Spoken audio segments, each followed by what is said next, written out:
uh, situations wherein I didn't want to find myself in. But that's the topic of another live stream. But for now, we're going to just come back to what's in hand. And coming to the second point, the second most point. So writing compelling fiction sounds pretty daunting, sounds pretty like complex, and in a way it is. So, but then I break it down to the simplest of things, and that is that you need to find your hero. You need to find your hero, your protagonist. Your protagonist is the person who is going to drive everything. Uh, it's as simple as that. The question is about what compels you first. Who compels you first? Who is the person who you want to read about? Who is the person who you are attracted to or you want to tell a story of? That is the person who's going to make you start off in the right place. A lot of people start writing and they most of the time abandon their stories. And the reason is because there is no personal connect. There is no personal relationship with your protagonist, which is very, very important. No matter who your protagonist is, consciously or subconsciously, any author who's written of a book or has written a book, successful, non-successful, any good book, the one thing which is common is that you will see that the author has a connect with the protagonist. They are someone who they knew or they wanted to be or be like or was somebody whom they wish to know. It's even that. So it's about your personal connect. That's where we always start off from. I know that a lot of people bifurcate fiction into two parts. That is character driven, plot driven. Yes, all of that is technicalities which we can come to and some other time. But the basic point, the core, the soul of any story is the connect, is what you want to bring forward to your audience or to your people. And it's very important for you to be equally captivated as your audiences. It's as simple as that. So the first question is who? Who is your protagonist? And who are they? Where do they come from? What do they do? What is their life like? Uh, what are their what are their pet peeves? What do they hate? What do they in general you need to first create a person. You need to first create a human being who is interesting or even not interesting enough. There are a lot of stories where you will find characters who are plain simple boring, but what really happens is that you take a very simple boring person, you put him into a situation, a series of events which are out of the ordinary, and you have a crazy kind of book. So it's as simple as that. So it's like that. To give you the best example, if you think about it, is in writing fiction, the best piece of fiction wherein I've seen that you have a very, very sort of boring guy put into a series of events, which is this thing, is one of the most celebrated characters of all time, and that is Harry Potter. So we've all read Potter. If you see Potter as a character, he's a pretty boring guy. He's just a normal dude who's essentially got a lot of problems in his life, and it's the external and the internal conflicts that essentially arise. But he as a character is boring. It's as simple as that. What's interesting is everything that's happening around him, everything that's making him push himself to another level. Otherwise, he himself is a very uninteresting character. It's his life that's interesting. Now, which brings me to this my next point. Now that we've got a protagonist, the question is that what is it that they want? Every character, every person, like every person that you meet on the road or you work with or you live with or you know of, each one of us wants something. There is a desire. There is something that we want. Even a character who does not want anything wants something. He wants nothing. It's as simple as that. So say there is a character who does not want to be disturbed. He just wants to be in his own thing. Like for example, Shrek. If you look at Shrek, Shrek doesn't want any trouble. He wants to live in a swamp with a donkey and he wants to just chill. But the problem, what happens is that then that doesn't really work out, does it? So it's about wanting. So it's about what is it that each of your, what does your protagonist desire? Do they desire to go out there and get something? Do they desire to stay in the situation that they want, they have? Now, this is the second point, which is going to start driving your plot too, because this is something that is going to push your protagonist to sort of take action in your story, and that is very, very important. Now, to make sure that this sort of appears authentic is the next part, which is the why. Now that you know that who is your protagonist and what is that they want, you also need to define very clearly to your audience or anyone reading your book, or listening to your script or watching your movie maybe, that why is it that they want that? What is driving them to be desire that one simple thing? It because that is something that's the driving force for each and every one of us. So, for example, if you ask me, why do I write? I write for a very simple reason. It it helps me break down the million gazillion thoughts that go on in my head. I'm an overthinker. I think a lot. I imagine a lot. I meet people and everything starts going like right there in the head. A lot of you may agree to or relate to what I'm saying. A lot of you may think that I'm crazy, but trust me, I'm not. And there are some of us out there. So my desire to write stories is so that all my thoughts get channeled into something which is productive or entertaining. So that is my personal why for being an author. So in the same way, your character, or for that matter, your characters in your story need to have a very, very strong why. Why is it that they're doing what they're doing? And not just in the beginning of the story, but throughout the story. Next is how. How is it that they're going to go out there and achieve what they're about to do? You need to ask yourself this question. You need to ask your characters this question. Yes, you heard me right. You need to ask your characters this question. So one of the most important things that you need when you write fiction is the power of imagination. You need to imagine your protagonist as a three-dimensional human being. You need to ask them, that what is it what that they want, and how do they plan to achieve it, and why is it that they want that? All of these questions, because they're actually going to answer you that question. It's as simple as that. So so when I'm done with my last point, I will give you a very, very strong example to this point. Lastly, I would say is that it's as simple as following the story. So you know who your protagonist is. You know is that the what is it that they want. You know why they want it.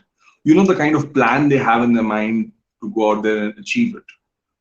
And now it's about you being the silent observer and just following their story in silence, right from the shadows. Just listen to everything, see everything, watch everything happen, unfold in their lives.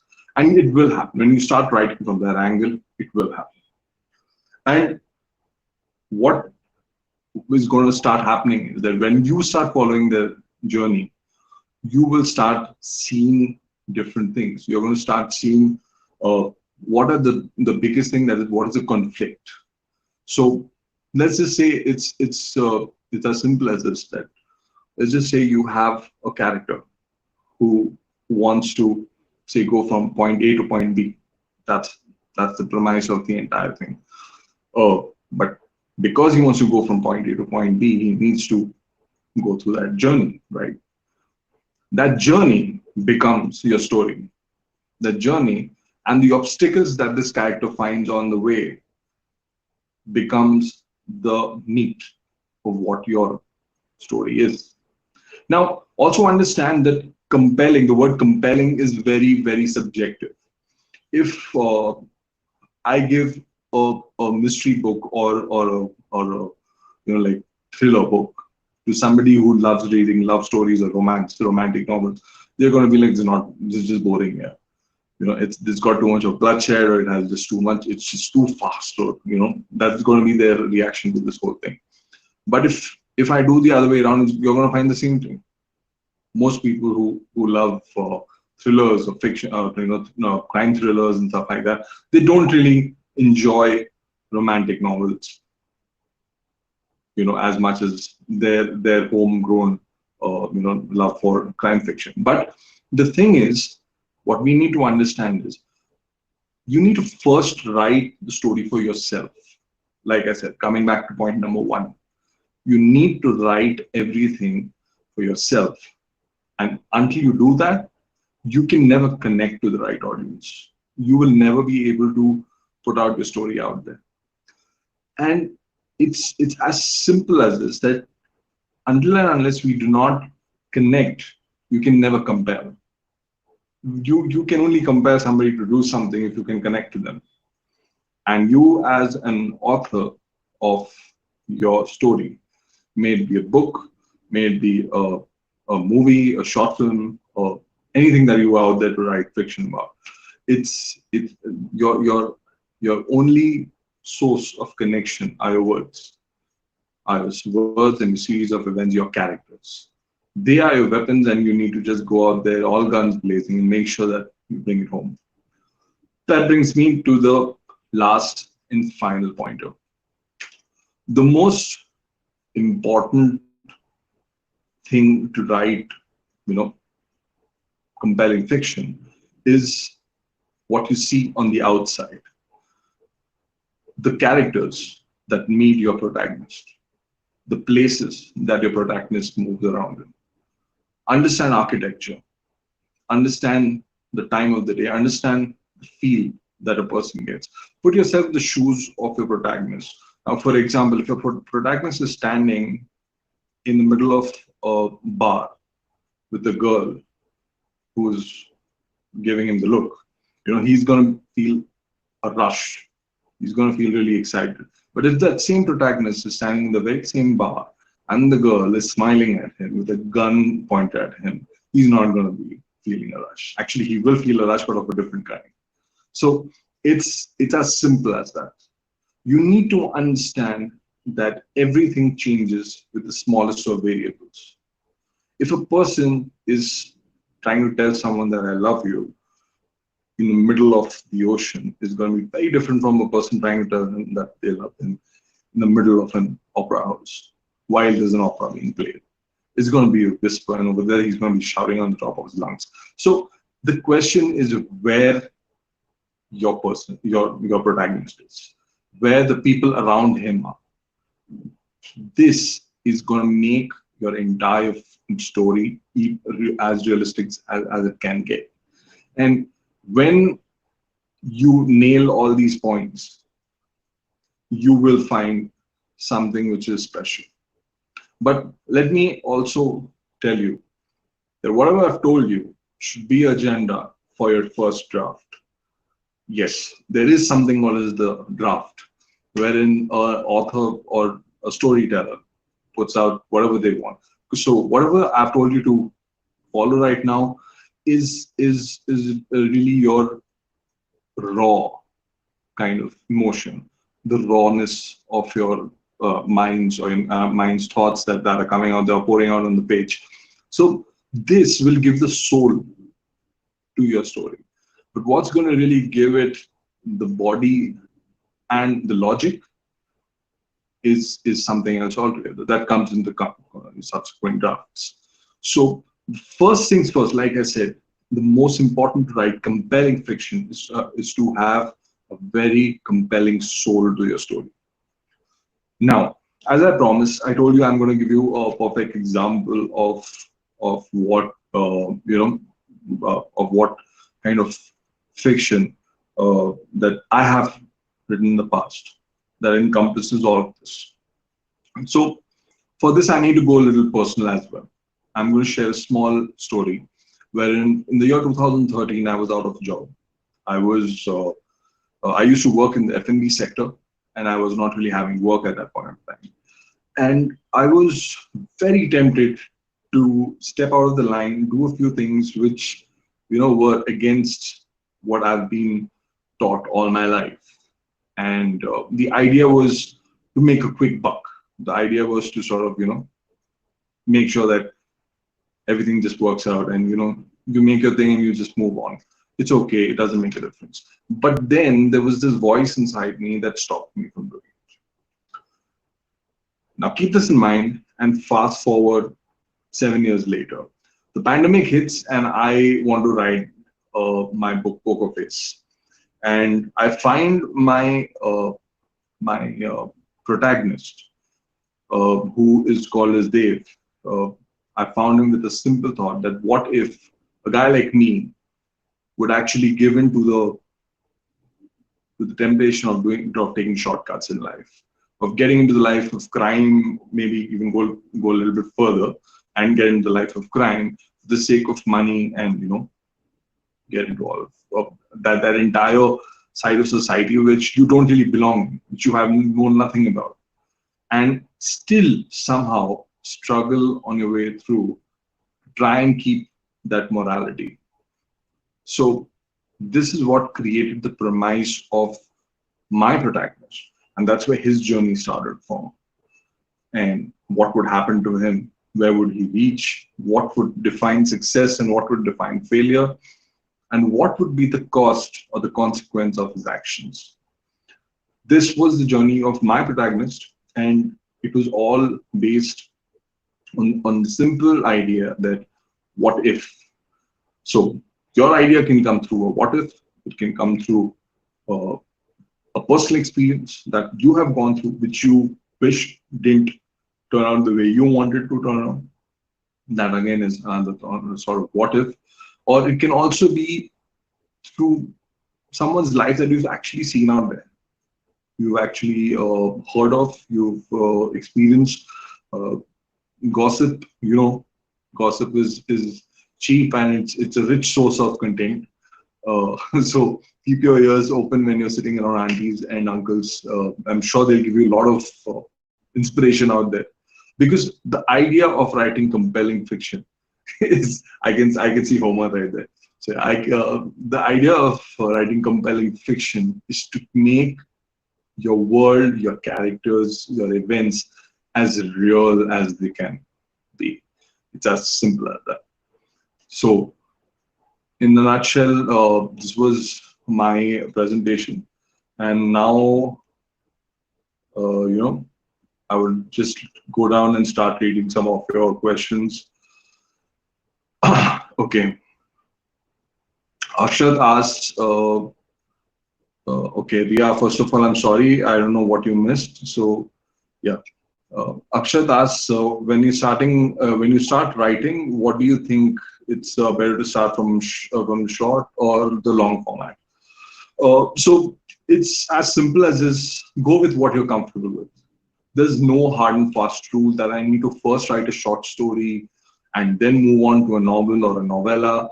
It's just totally up to you. And personally, let me tell you something that I've always found the shorter formats more difficult to write, because the longer formats are easier because you've got enough room and you've got enough scope to sort of put yourself out there and stretch yourself thin and go through the entire journey. So there is no hard and fast rule. I would say start with something that you're sure you can finish. So if it's a short story, do that. If it's a novel, do that. It's as simple as that.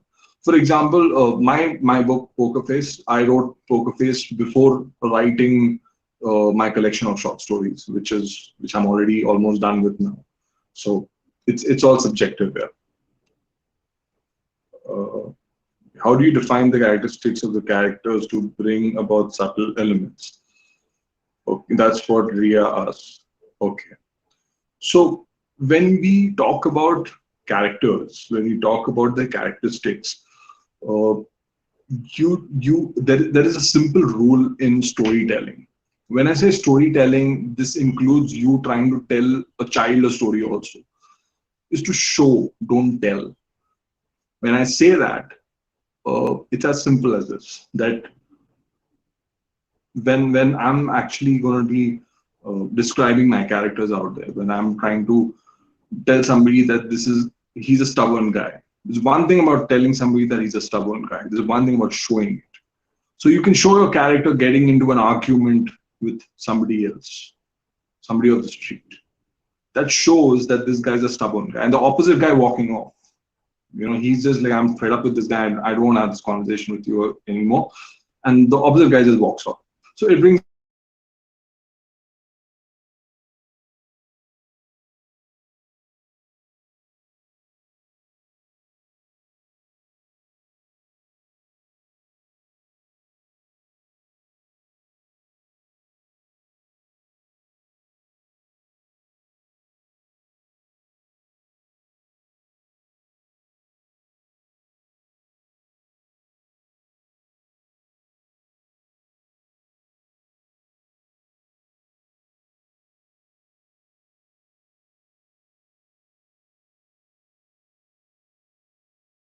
try and show what you want your audience to know about your character. So if in case you want to show someone as a bad person, make them do things that show them as a bad person. It's as simple as that. If you want them to show, if you want your audience to feel good and you want your audience to feel, to root for a particular character, make them do things that they're going to make them, so that the audience roots for them. It's as simple as that. Now, in the same way, again, defining the characteristics of the characters. Another thing which you may mean by this question, Ria, is perhaps the way they look. So I have this very wild theory, which a lot of you may find funny, and I find it to be true. I feel that every human being looks like an animal. I personally look like a bear. And everyone around me, a lot of them look like cats, a lot of them look like dogs, a lot of them look like elephants. So understand that you can always describe your characters by using elements such as comparing them to something else. Compare them to people. For example, I have a character in one of my stories who reminds you of Freddie Mercury. Now, Freddie Mercury is a very, very well-known, uh, idol in the world of rock and roll, and it's very, very important for for everyone to understand that what we're really doing here is we're trying to create a connection between your world and the real world as an author.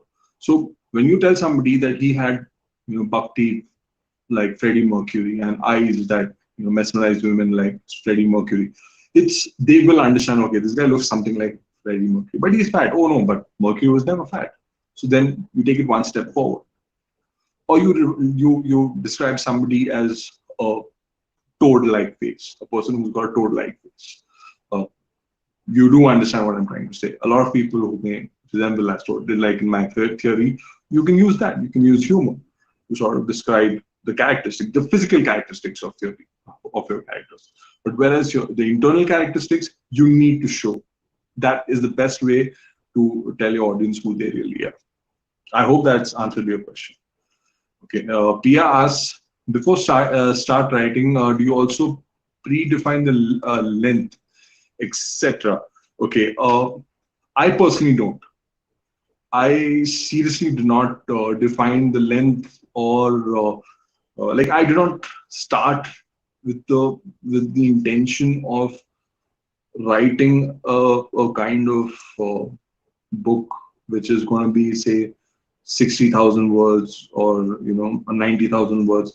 So the best example is that one of my books, my book Poker Face, the first draft of it gave birth to 3 novels. So it's like that, and it's as simple as that. So when you write, the first time when you write, go completely raw, go totally commando, guerrilla. Don't think, do not, do not ask yourself what, how, why. Figure that out later. That is called as logic, bringing logic into it.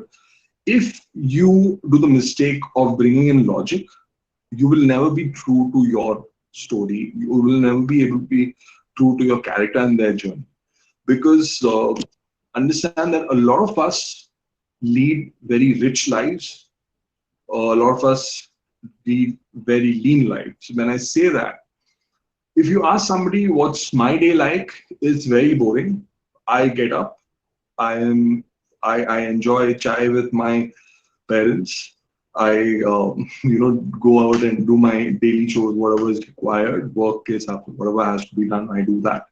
And by the evening, I just sit down and I start writing. That's my typical day. But then I have a friend who's traveling the world, who's meeting who's who, and who's doing a lot of things. I personally feel my life's more exciting than his. But what I'm trying to explain to you is that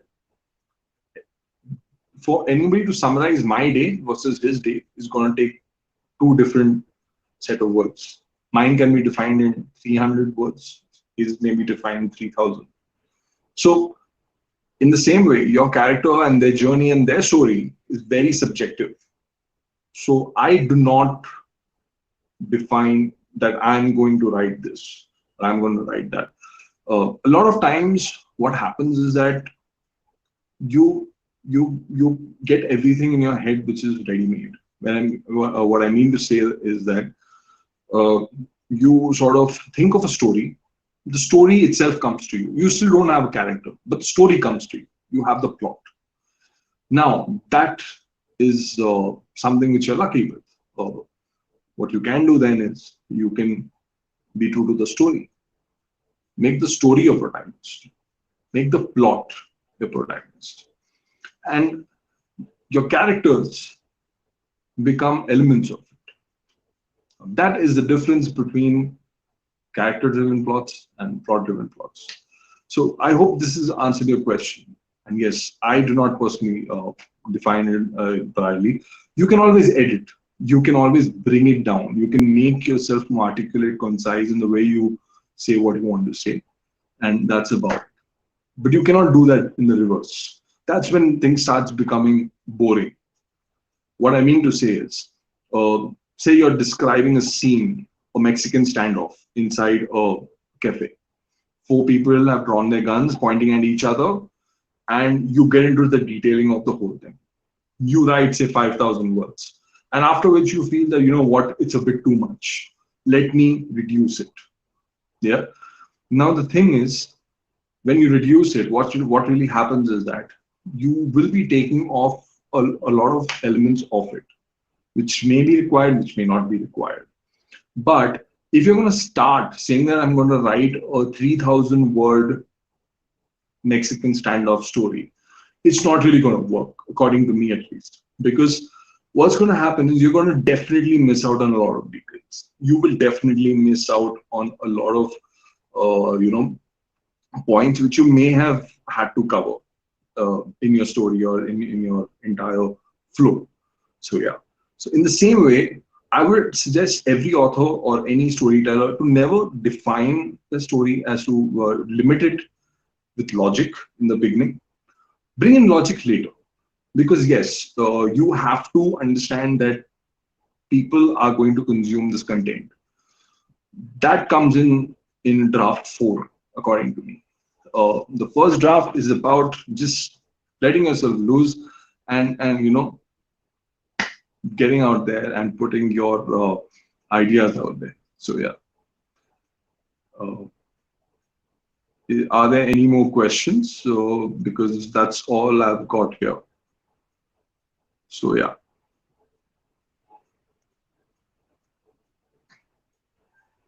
So yeah, I guess.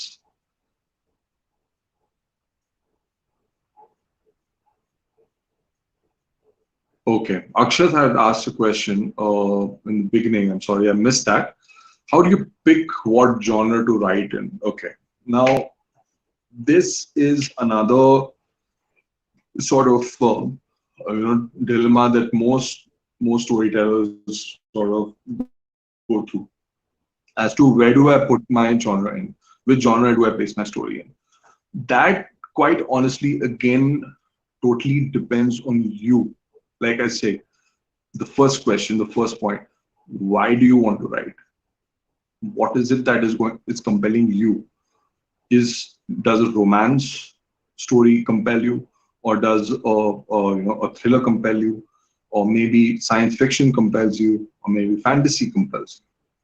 So to give you another example, just to give you a comparative over here, Game of Thrones is politics in the fantasy world. It's as simple as you. It's a political story which is set in the fantasy world. So it's as simple. So it's basically about politics. It's about war. It's not about dragons, and it's not about all those things. Those are elements. Those are characters. Those are that setting. But it is basically politics. In the same way, when you will read a lot of other political dramas or thrillers in general, political thrillers, you will understand that they are also political things. So the genre may be different. You're talking about fantasy on one side, you're talking about this thing on the other. But Julius Caesar, for that, it's an ancient story written by Shakespeare, retold by a gazillion people out there. But it is a political story. It's as simple as that. But the genre will completely depend on how you want to put your, what's your voice. So what do you want to tell the world? It's as simple as that. So I hope that's answered your question. Do let me know if there are any other questions out here. I will be here for the next 5 minutes. Uh, in case there are any more questions, please do put it down there in the chat, and I'll be happy to answer them.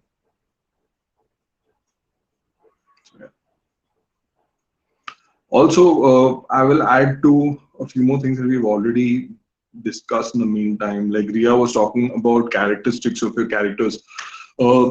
So one more great way of putting in proper characteristics to your characters is making them eat. I know it sounds weird to you, but it's about making them eat. When people eat, they look real, they look human, they come across as people who sort of enjoy things like you and me. So it's much more easier for people to connect to them. For example, I love pizza, but I don't like pineapple in my pizza. But then some people love pineapple in the pizza. So it's as simple as that. So when a character, he drinks coffee over tea, he becomes one kind of a person.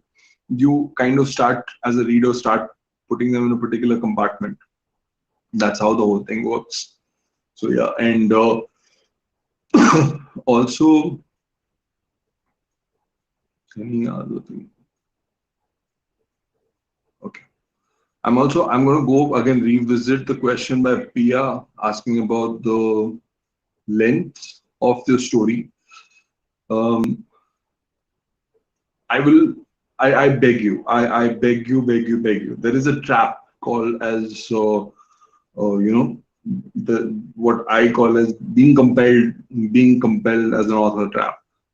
It's amazing that we are actually, you become a captive of the world you are writing about. Trap. What I mean to say is, you create your world, you create your protagonists, you create the situations. You started off thinking XYZ is going to happen and this is what is going to be the end of it. But as you're writing the story, you love the story so much, you love the world so much, you love your character so much that you suddenly decide that, oh wow, I'm going to increase the length of my story. Trust me, it's a very, very bad idea. The reason is because, for example, when you write a thriller, if you decide that the butler did it, it has to be the butler who did it by the end of it in the suspense. Halfway through, you cannot just say that, okay, fine, the uncle did it. It has to be the butler who killed the guy who's dead. So, having said that, don't kill the butler. it's a very predictable end to any closed room drama or thriller kind of thing. Agatha Christie's done it a gazillion times. So yeah.